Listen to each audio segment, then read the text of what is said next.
aujourd'hui, j'aimerais que nous puissions prendre deux textes qui vont nous servir de base. Et c'est à partir de ça que nous allons prendre le message d'aujourd'hui. Toujours Matthieu chapitre 9, versets 14 à 15. Et le deuxième texte, nous prenons Matthieu chapitre 15. J'ai dit d'abord Matthieu chapitre 9, 14 à 15. Et puis Matthieu chapitre 15. Matthieu 15, 1 à 9.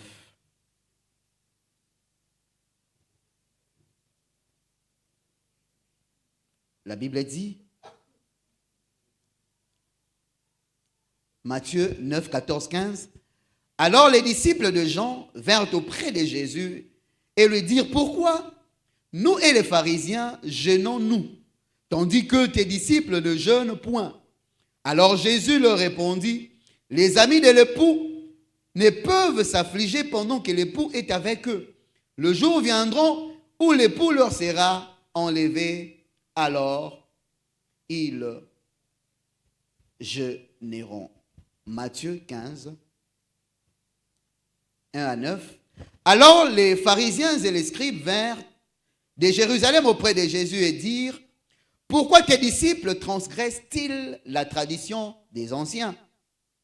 Car ils ne se lavent pas les mains quand ils prennent leur repas. » Il leur répond, « Et vous, pourquoi transgressez-vous le commandement au profit de votre tradition?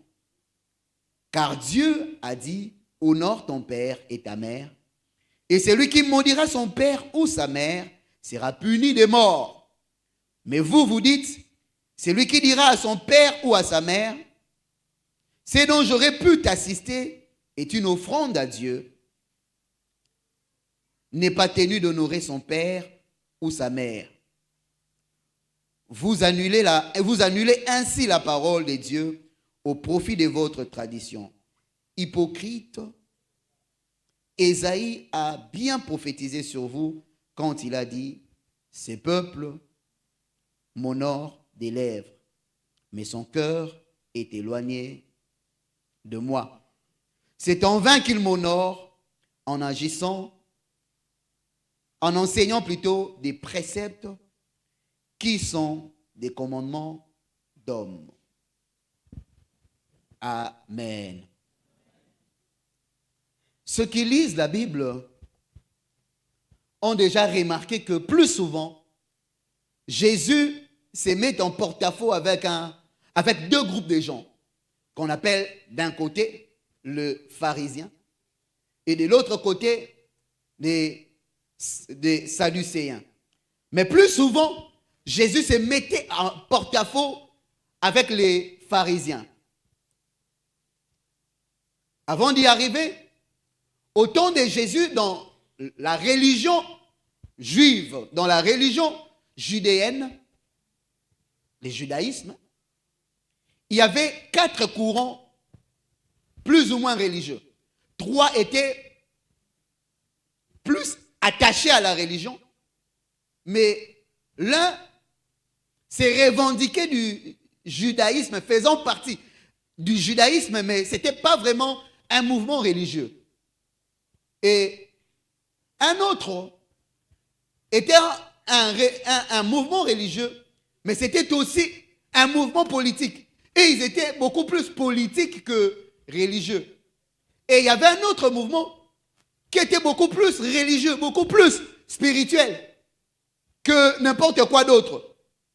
Et en dernier lieu, il y avait un mouvement qui n'était que religieux, mais de temps en temps, il pouvait se vautrer à la politique, mais c'était plus religieux que politique.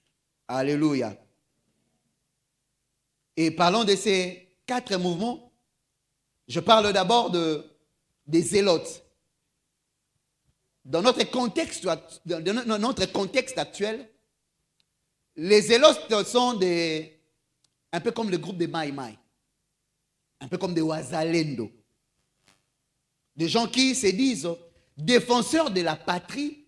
Pourquoi? Parce qu'ils estiment que la patrie est prise en otage par un régime de tyrans ou par des oppresseurs. Ils se disent que notre pays, notre patrie ne doit pas appartenir, ne doit pas être dirigée par d'autres personnes en dehors de ceux qui appartiennent à notre peuple. Et il y a un second mouvement. Eux, ils étaient plus spirituels. Ils se dissociaient vraiment de la vie courante. On les appelait les Esséniens. Ils habitaient même, ils vivaient en retrait de la société. Je vous épargne les termes compliqués. Et eux, ils avaient fait un vœu de pauvreté. Ils vivaient dans la pauvreté et ils se privaient des plaisirs de la vie. Tout ce qui importait pour eux, c'était de se consacrer à Dieu. Se réclamant du judaïsme, mais ils se disaient être différents des autres qui pratiquaient le judaïsme comme eux. Ils étaient des gens mis à part. Je ne dis pas qu'ils étaient saints à la manière dont la Bible nous qualifie aujourd'hui, saints parce qu'on est mis à part par le Seigneur, mais ils étaient un peu, aujourd'hui on les qualifierait comme des moines. Vous voyez, quand nous regardons la télé, même dans les films de Chinois, nous voyons des moines Shaolin qui vivent en retrait de la société. Ils ont fait exactement ce qu'ils étaient. Mais le point positif avec ces Esséniens, c'est qu'ils ont beaucoup écrit. Et leurs manuscrits nous servent aujourd'hui à la compréhension de la Bible et à la compréhension de la vie que les gens qui ont vécu au temps de la Bible ont menée. Et puis, il y a un troisième groupe de gens qu'on appelait des Sadducéens. Est-ce qu'on peut dire aux voisins Sadducéens? Les Sadducéens étaient constitués des hommes riches. C'était des Juifs. Basiquement, tous ces quatre mouvements étaient constitués de peuples juifs, de ceux qui se revendiquaient la nationalité juive, ou être des fils d'Abraham, appartenir à l'alliance avec Abraham. Mais la différence, c'est que les Sadducéens, c'était des hommes riches, c'était des grands commerçants. Les Sadducéens étaient aussi les descendants d'une classe sacerdotale. On dit qu'ils étaient, même le mot Sadducéen vient du nom Sadok. Sadok qui était prêtre, grand prêtre et sacrificateur à l'époque de David et de Salomon. Donc on dit que les Sadducéens, ils étaient plus attachés au rituel du temple. Ils étaient attachés à la sacrificature. Mais c'était des gens riches. Et leur obédience, parce qu'ils étaient riches, ils travaillaient beaucoup plus avec le gouvernement romain. Parce qu'à cette époque, ce sont les Romains qui ont commencé à diriger, à gouverner la terre de la Judée antique. Ils étaient en train de diriger, et parce qu'ils étaient riches, ils pouvaient facilement collaborer avec les colons. Et ces gens-là n'étaient pas appréciés par la population. Parce que la population se disait, comment vous qui êtes nos frères, vous vous associez aux étrangers pour venir nous maltraiter. Les Sadducéens étaient des aristocrates. La plupart étaient des gens fortunés qui occupaient des fonctions élevées, y compris celles de prêtres et de sacrificateurs. Ils occupaient aussi la majorité du conseil suprême appelé le Sanhédrin. Le Sanhédrin était constitué de 70% des Sadducéens et de 30% des pharisiens. Ils travaillaient à maintenir la paix en s'alignant sur les décisions de Rome, parce qu'Israël, comme je le disais, était sous le joug, sous l'occupation romaine. Eux, ils semblaient plus concentrés sur les affaires politiques que sur la religion. Ils étaient conciliants avec l'occupant romain. Pour eux, il n'y avait pas de problème aussi longtemps qu'ils trouvaient leur compte. Et c'est ainsi que la population ne les aimait pas. C'était des gens riches, c'était des gens... La caractéristique des Sadducéens, c'est que les Sadducéens, c'était des gens prétentieux. Ils se disaient que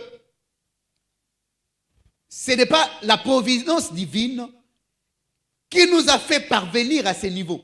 Si on est là où on est arrivé, c'est grâce à nos efforts. C'est parce que nous avons travaillé, c'est parce que nous sommes riches, c'est parce que nous sommes forts. Mais leur point positif, c'est que les Sadducéens étaient des conservateurs. Ils conservaient ce qui s'est passé du temps de l'Ancien Testament et ils ne croyaient qu'en l'autorité de la parole écrite, à l'autorité de ceux qui sont venus le mercredi, vont comprendre ce que je veux dire.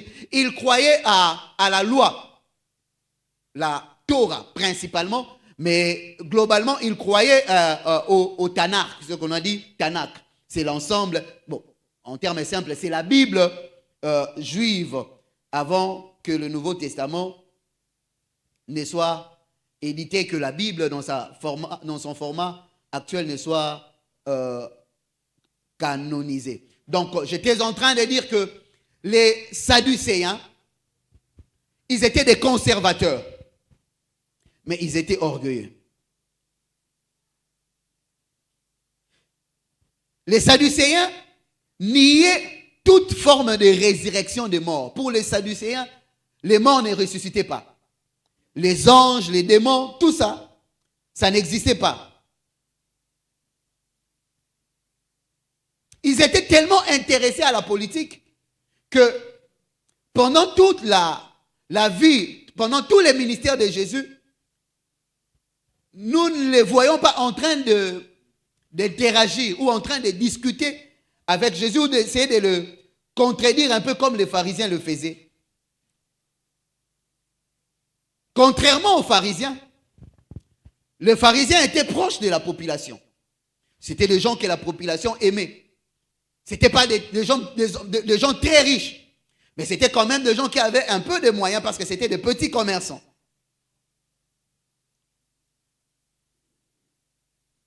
Et les pharisiens, quoique étant minoritaires dans le Sanhédrin, ils étaient très influents, beaucoup plus influents, parce qu'ils engageaient directement, leurs décisions engageaient directement le peuple. Les Sadducéens, quant à eux, leurs décisions étaient impopulaires. Bino Boliar a déjà bien. Bino Boana Nyonso, Boyolo Banabisonine. Et les pharisiens, ils s'identifiaient au petit peuple. Ils disaient que ainsi leur décision était le bienvenu dans la population. Et la population les accueillait comme ça. Et la particularité maintenant des pharisiens, je vous épargne de plusieurs détails que j'ai écrits ici. La particularité des pharisiens, c'était au-delà de croire à la loi écrite, ils croyaient aussi à l'interprétation de cette loi et ils disaient qu'il n'y avait pas qu'une seule forme de loi. Donc, il y avait une loi écrite, mais il y avait aussi une loi orale.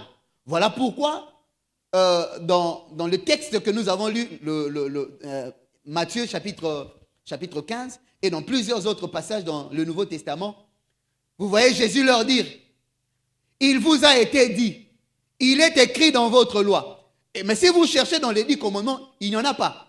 Et c'est de quelle loi Jésus faisait allusion? C'est justement de ces lois que les pharisiens avaient adoptées et qu'ils avaient mis au même pied d'égalité qu'avec la loi que Dieu a donnée à toute l'humanité au travers de Moïse. Mais ces gens croyaient aussi en la résurrection des morts. Ils croyaient qu'il y avait une vie après la mort, que c'est le corps qui mourait et que l'âme continuait de vivre. Ils croyaient aussi aux anges. Ils croyaient aussi aux démons. Ils croyaient que les anges existaient et que les démons existaient. Et puisqu'il y a résurrection après la mort, ils croyaient que chacun des hommes était rémunéré à cause de ses mauvaises actions ou pour ses bonnes œuvres. Alléluia. Ça, c'était le pharisien. Si vous savez combien je nous ai épargné de plusieurs détails.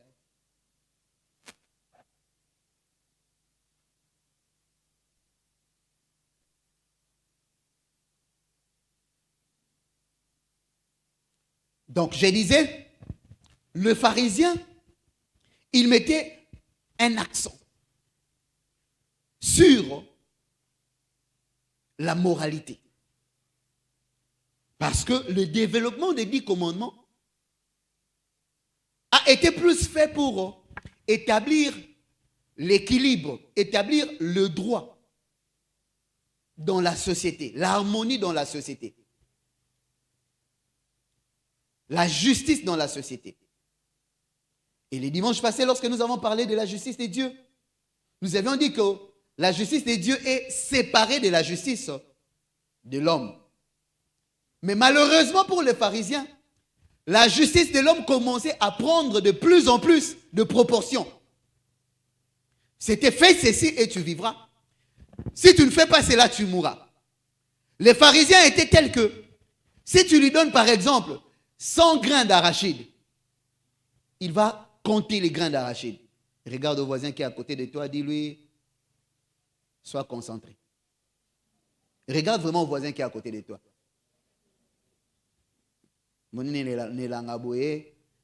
On a tendance à somnoler pendant les cultes.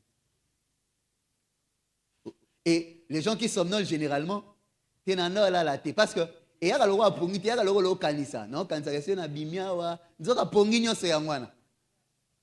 donc, so tu voisin, est-ce que là, tu voisin, est-ce que là, so bien là, tu sais que là. Et ça va bon, hein? Il peut se constater, hein? Nakase na zanga moko. Et il y a mingi so au sambela. Au kansa siko. Au kotikala eboye. Au nom de Jésus. Au nom de Jésus. Prière et c'est si là qui va le bac amen.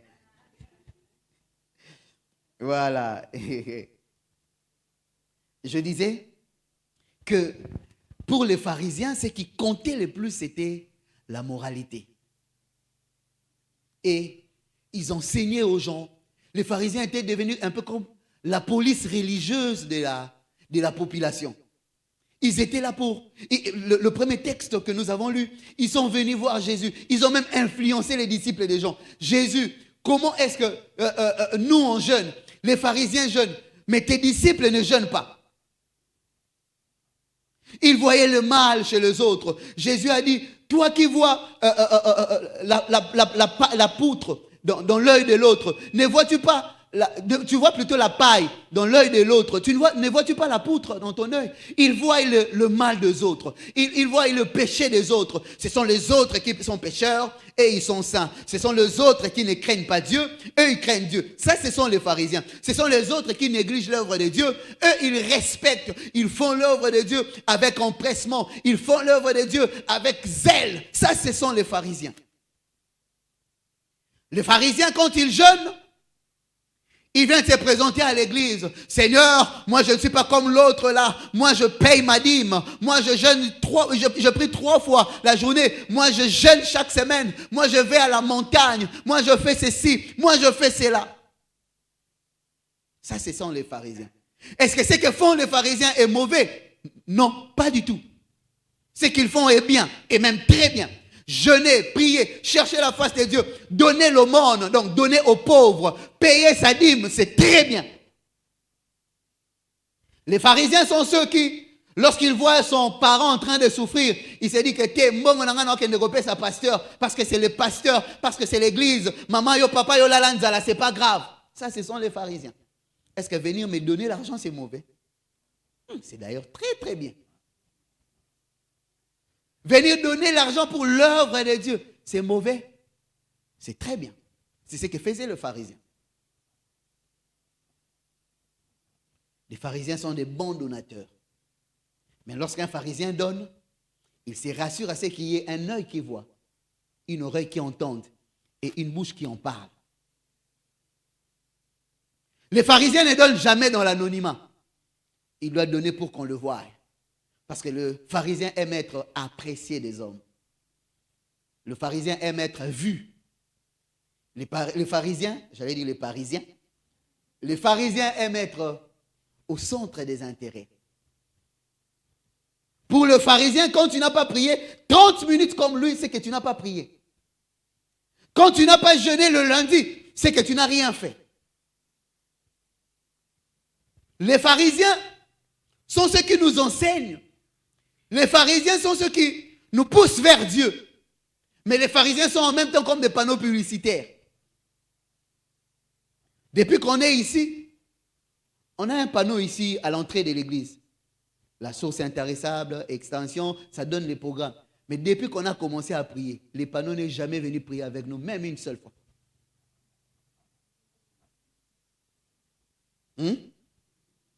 C'est là à la porte. Nous, on prie ici. Où est le panneau? Il est resté à la porte. Ça, c'est le pharisien. Il vous prêche des choses célestes auxquelles lui-même n'a jamais goûté. Il vous parle d'une sanctification qu'il n'a jamais vécue. Il vous parle de choses. Oh non, bien-aimé, tu sais, bien-aimé, tu vois, nous, quand on marche avec le Seigneur. Mais leur vie est aux antipodes. Leur vie est contre. Leur vie témoigne le contraire de ce qu'ils disent.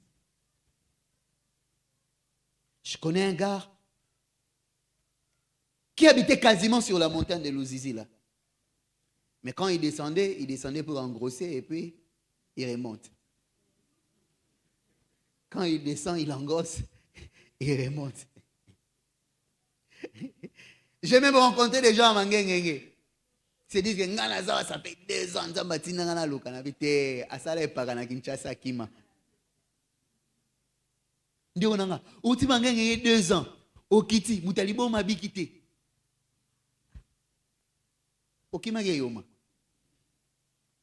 Moi, vraiment, tel que vous me voyez là. 2 ans à Mangengenge. Ah, monsieur Nakiti, je ne sais pas ce qui va se passer, mais ça sera terrible. Ce sont des gens pareils. Le pharisien te dit, bien-aimé, crains Dieu, bien-aimé, il ne faut pas avoir le sexe avant le mariage. Est-ce qu'il y a pour ça la bongo?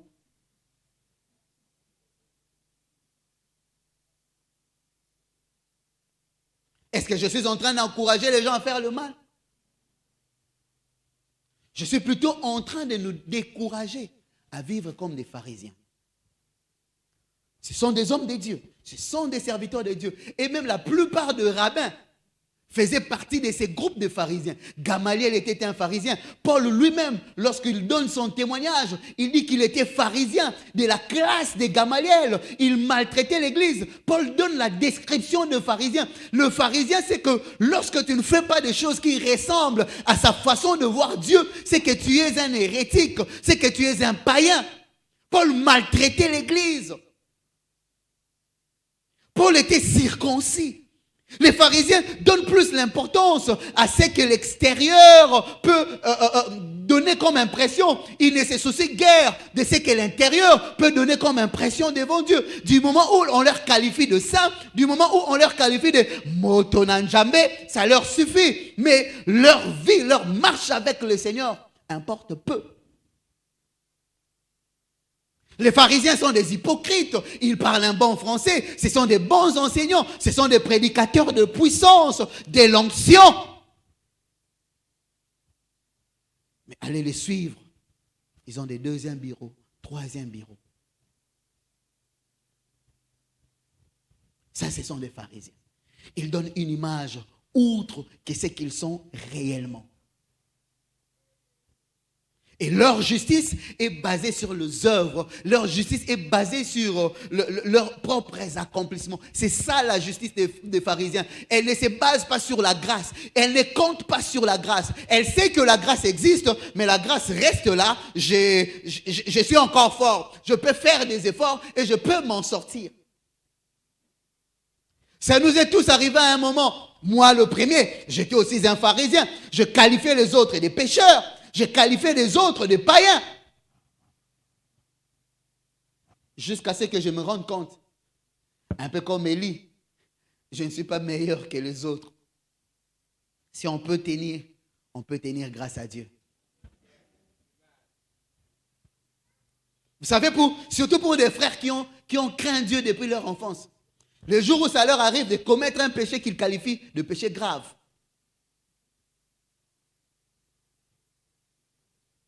Là maintenant, c'est l'attitude des pharisiens. Par autosuffisance, un peu comme Adam, c'est la femme que tu m'as donnée qui m'a poussé à pécher. Donc, si j'étais seul, je n'allais pas pécher. Donc, ces gens-là, ils disent, ah, c'est wana kwe isenga, okwe aki. Eza sœur teza yomoko. Oh non, satana mutu. La première réaction, c'est tokendara jeune. Tiens, bondi matin. Bondi matin, mais arabos ok jeune. Jeune penao, jeune nzambe. C'est non, moi je te crains, moi je te sers. C'est elle au fond, au fond, au fond. Parce que Dieu résiste aux orgueilleux. Il te laisse poursuivre ta propre voie. Parce que tu as puni la chair. Tu ne t'es pas repenti à l'intérieur de toi. C'est ton orgueil qui a été blessé. Ce n'est pas l'homme intérieur qui a été touché pour être changé. Nzambe ngana yibaka nangate eza patron kaka muta forza kingai eza patron te nzambe na sepela ki na la wana na mona ke ko sunga ngai yango nazwaki limbisa ngai mais pesanga makasi prochainement na loba non. Et si imaginez-vous un seul instant que le jour où Dieu est venu vers Adam lui dire où es-tu Adam nzambe na sumuki na lembuma limbisa ngai ndita msuto za te. Comment ça m'a dit, rapace, demandez à mon épouse, j'ai dormi à quelle heure? Et je me suis réveillé à quelle heure? Nalali 1 heure moins, nala mouki. 4 heures. 5 heures moins. Pongi katani. C'est pas que j'avais envie de me réveiller. Pongi et katani, pongi sili.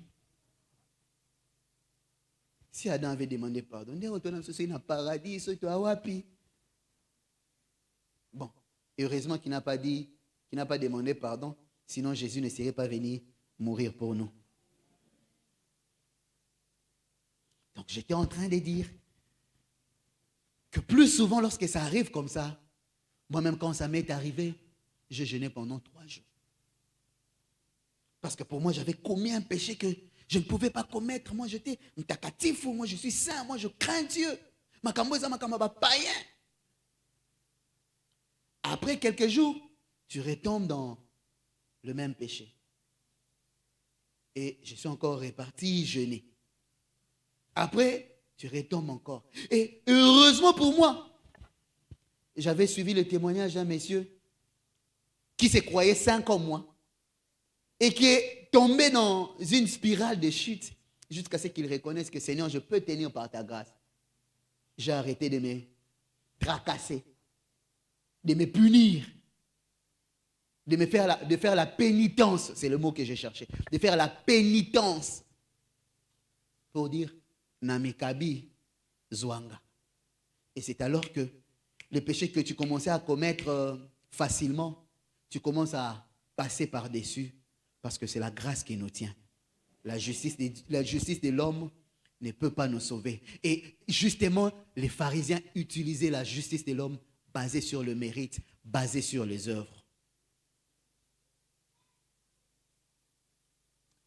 En terminant notre série ce matin,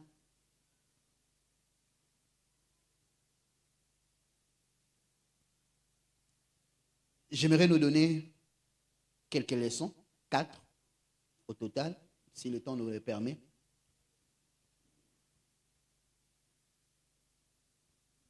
Quatre leçons sur la justice des pharisiens.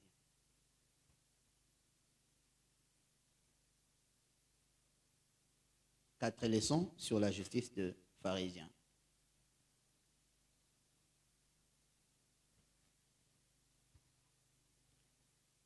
Premier,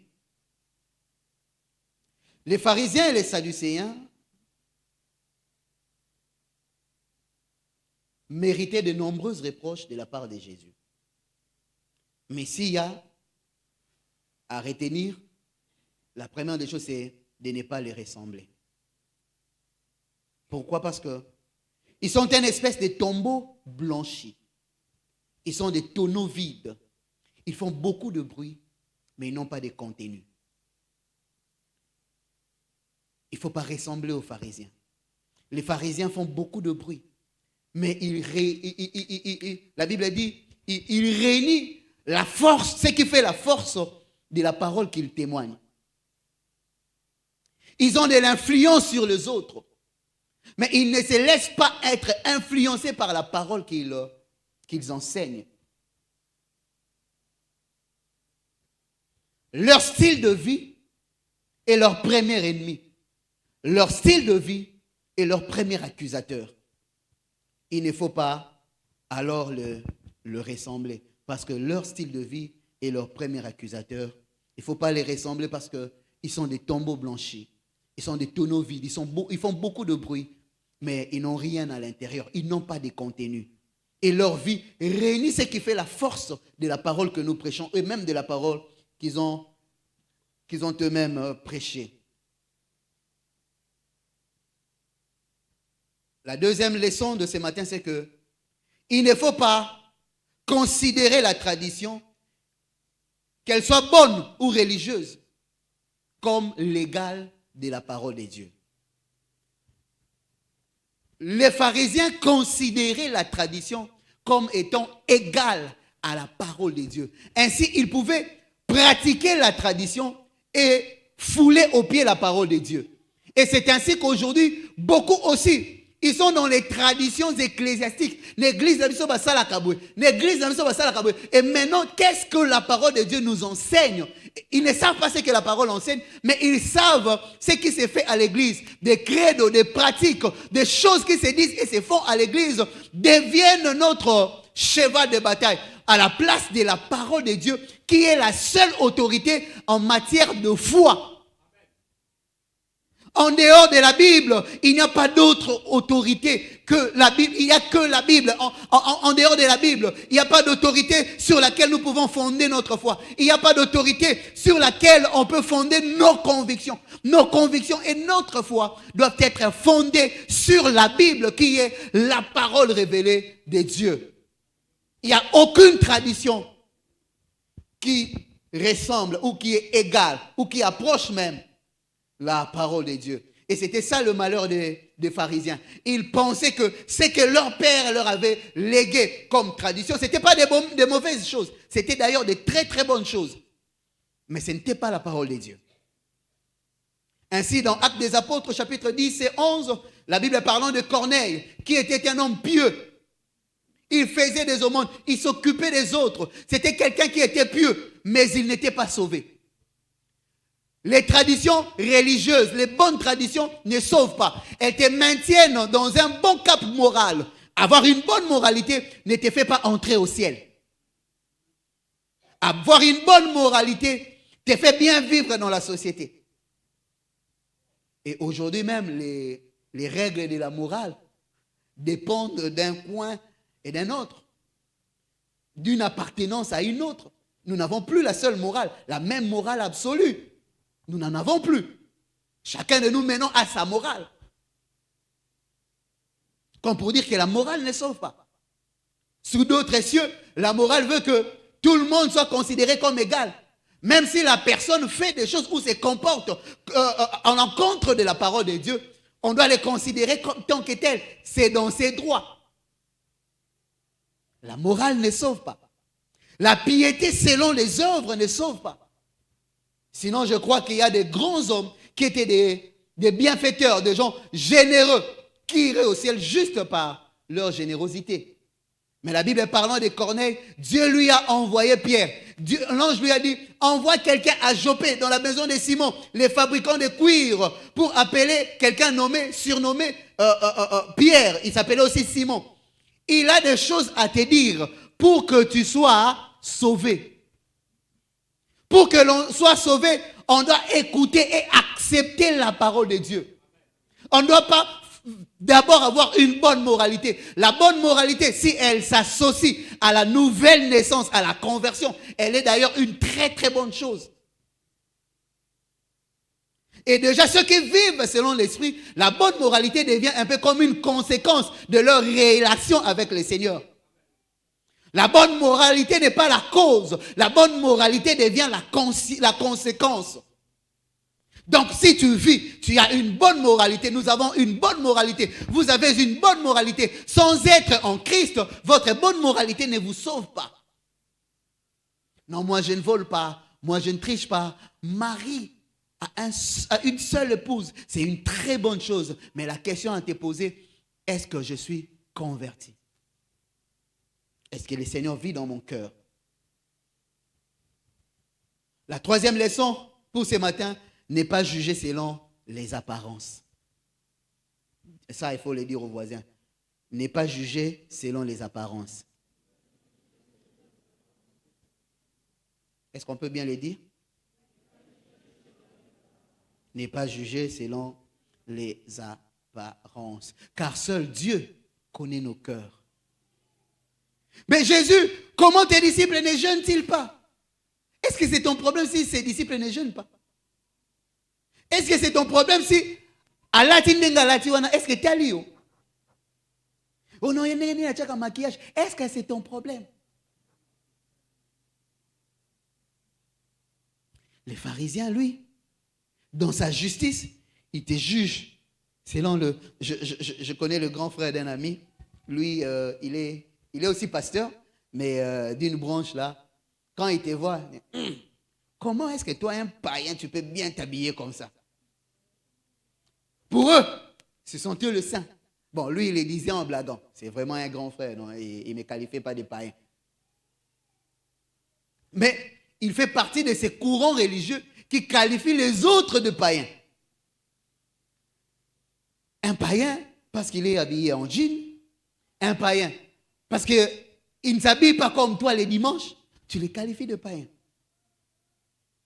Un païen, parce que son apparence extérieure ne correspond pas à l'image que tu t'es taillée d'un pasteur, d'une sœur en Christ. Sœur en Christ, est-ce qu'on voit comme ça?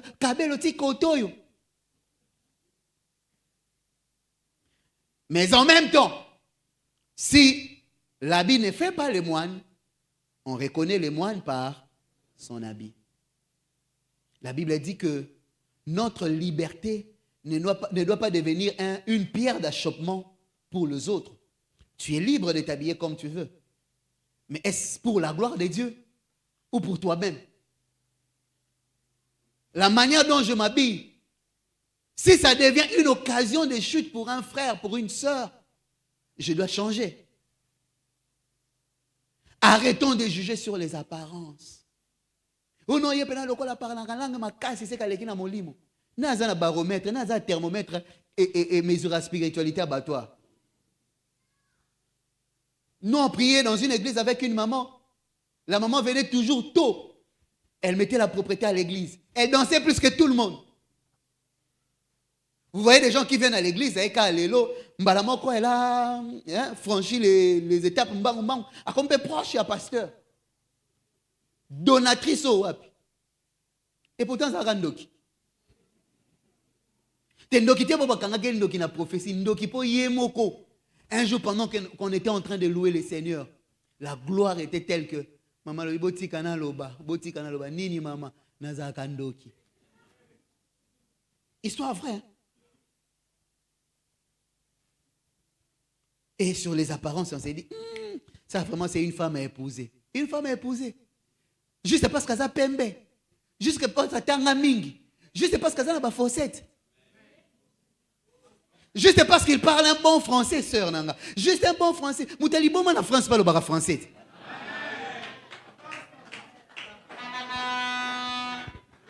Moutali bon en Amérique, le bar anglais.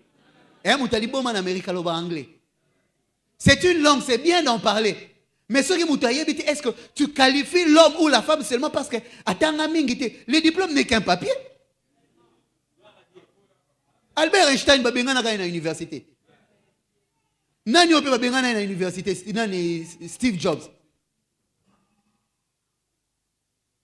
Babengana ba na université. Mark Zuckerberg a sali Facebook na âge. L'intelligence n'est pas ce que nous allons apprendre à l'école. Atanga mingite maebe ko lukala na niveau moko ke soko zana o tikala jamais ko la nzala. Ozobuka na kaka po aloba français te. Ozobuka na kaka po alata ka ndenge yo linga lata. Mais okoke ko bongisa ko ma lata ndenge yo lingiti.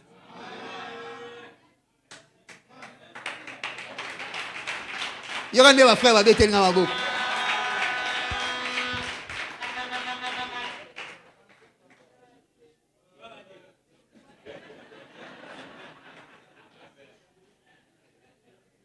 Ne vous limitez pas aux apparences. Il parle un bon français, mais c'est aussi un bon boxeur. Hein? Français, un bel escroc. Hein? Français, il pas non, il y a qui ne pas na, il y a qui ne pas na. Une amie, une petite sœur, me dit, ah, grand frère, il parle un bon français. Il a des fossettes. Il a dit, maman nangai. Na place dans Zulako, ba critère yango nakaka maman. Na dit, c'est un escroc. Pour preuve, quand tu es avec lui, fais un effort, zoa téléphone. L'année là, ba conversation, zoa na Patrick. Surtout conversation sur la mine na Patrick. Je savais que Patrick là, c'était une femme. Et une femme mariée qui plus est. Doye ba chérie n'a ça peut ça mamba comme mibali. Junior, Patrick, Ernest. Donc tu ne soupçonnes pas. Mon mari. Ah, t'es là, à Solarana Bassite. Eh.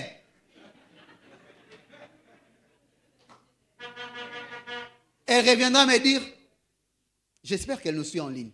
Elle reviendra me dire plus tard, grand frère, merci, tu m'as sauvé. Nabi, oui, je dois te sauver, tu es ma petite soeur. Ngana yebi, tu vas n'aranenda pour moi, escroc. Est-ce que je dis que tous ceux qui parlent un bon français, c'est des escrocs? Est-ce qu'il y a un lobby qui dit ça, standard à critères? Mais tes critères ne soient pas superficiels. J'ai un grand frère, mais c'est plus un ami. Lui, il n'a jamais réussi son mariage. Il n'a jamais réussi dans le mariage. Même au moment où nous parlons, il est seul. Il est aussi pasteur. Il m'a dit, le meilleur critère, c'est d'aller demander à Dieu, Seigneur, je veux une femme. Mais un, qu'elle soit ta fille. De deux, qu'elle soit réellement convertie. Et si Dieu connaît ton cœur, il connaît le profil de la femme idéale pour toi. Il connaît le profil de l'homme idéal pour toi. Parce que yo le pharisien, ozo landakaka. Landa maman. Landa Olanda. Encore moi, c'est escroc. Hey. Balobani, escroc. Escrotesse. Arrêtons de juger les gens sur leurs apparences. Mais nous aussi, regardons sur notre propre intérieur. Mais nous aussi, qui disons, ne nous jugez pas par apparence, que notre apparence ne devienne pas non plus un sujet de chute pour l'autre. Paul est en train de donner ses conseils à son fils Timothée. Il lui dit que les femmes soient vêtues décemment, avec modestie. Là, t'as non bien, là, t'as non simple. Là, t'as avec pudeur. Quelqu'un m'a dit que pantalon abilama mibali basi bako nabité. Là, t'as siko pantalon basi tolo baké ou là tu pantalon mibali. Quand la Bible parle de vêtements, la Bible ne parle pas de pantalons. La Bible ne parle pas de nini, non. Parce qu'à l'époque, déjà, ce sont les hommes qui portaient les robes. Parce que les hommes, là, tu as une robe, bilama mibali, c'est que ça une robe. Là, tu as une robe, tu as une robe. Vous voyez, les gens comprennent mal les Écritures et ils les interprètent à tort. J'ai dit que si l'habit ne fait pas les moines, On reconnaît les moines par son habit. C'est de l'abondance du cœur que la bouche parle. C'est de l'abondance du cœur que l'on s'habille. C'est de la... Je connais une sœur. Nga qui parle nga te ba minina la takananga eza gravité. Hein, eza gravité. La tano. Tie moko comme nga pena na ko kasu ba jipote. Yo ba kezaka na mabete. Parce que quand on a rencontré le Seigneur, le Saint-Esprit vient témoigner dans notre cœur que ça, moi, Nzamba, ça la te. C'est pas d'abord que, Tika Masanga, je ne prêcherai peut-être jamais ça. Mais quand tu rencontres le Seigneur et que tu fais une rencontre particulière avec le Saint-Esprit, il y a un musicien païen, alors ça a du succès, Mikolo. J'avais suivi un extrait de vidéo sur TikTok, il a dit, où il disait, Molimo Mosantu ayokanakana masangate. Ayokanakana masangate. Akotikala kape koyokanana masanga. Musicien païen. Yokutu frère. Obangata pasteur na ote. Onganakana nga hypocrite te na melakana nga. Okasi na obakisi oba grade. Ongata pasteur aza et ça anine. Merci non. Merci non. Et ma tota grade moko te na motema nanga. Ok, merci ne. Amelane. Et le dernier point, c'est il ne faut pas inverser l'ordre de priorité. La parole de Dieu vient avant tout et elle restera avant tout. Et tout le reste viendra après. Pour les pharisiens, comme j'étais en train de le dire, ils aimaient plus la tradition, ils aimaient plus leurs coutumes que d'appliquer la parole de Dieu. Ils pensaient que ce qu'il y avait dans leur tête avait le même poids que ce qui est écrit dans la Bible. Ndegonanga, okoza na prophétie. Ce qui prophétie, yango ekokanite na makambo Bible koma. Ngana kondima yango ti. Oh non, ma soeur, moni na kana wana zanango, va vider tout ton compte en banque. Yaka ko paye sa peau. Ce que yo tikanani. Tanga yo paye sa tikanani.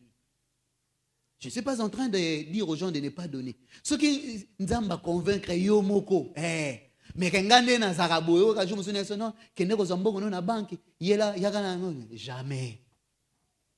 C'est pas notre rôle, c'est pas notre travail. Mais inversons pas l'ordre de priorité. La priorité c'est la famille et l'église vient après. Kosundo la mobile non na ke réunion de femmes sans que tu t'aies occupé de ton mari et de tes enfants. Est-ce que non le maman quoi? Oh, il faut que les veiller. Il faut que les veiller. C'est un mobile no permission. Ne renversons pas l'ordre. Oh non, ngai mbongo nanga kaka. Pasteur na biso kaka ne mtaliaka. Papa na bino na maman na bino baza vivant. Kaka pasteur to le velon dimanche prochain. Kaka pasteur mtaliaka. Yango pambola ma bien te. On en parlera le dimanche prochain. N'inversons pas l'ordre de priorité établi par le Seigneur. O aliboso tikala liboso. Yami balé tikala yami balé. Est-ce que je parlais à quelqu'un? Si nous adoptons ces choses, nous ne vivrons pas comme des pharisiens. Il y a beaucoup à dire, mais je crois que pour cette série, le Seigneur a voulu que Tolobela O Tolobeli Lelo. Puisse Dieu vous bénir et que Dieu bénisse sa parole.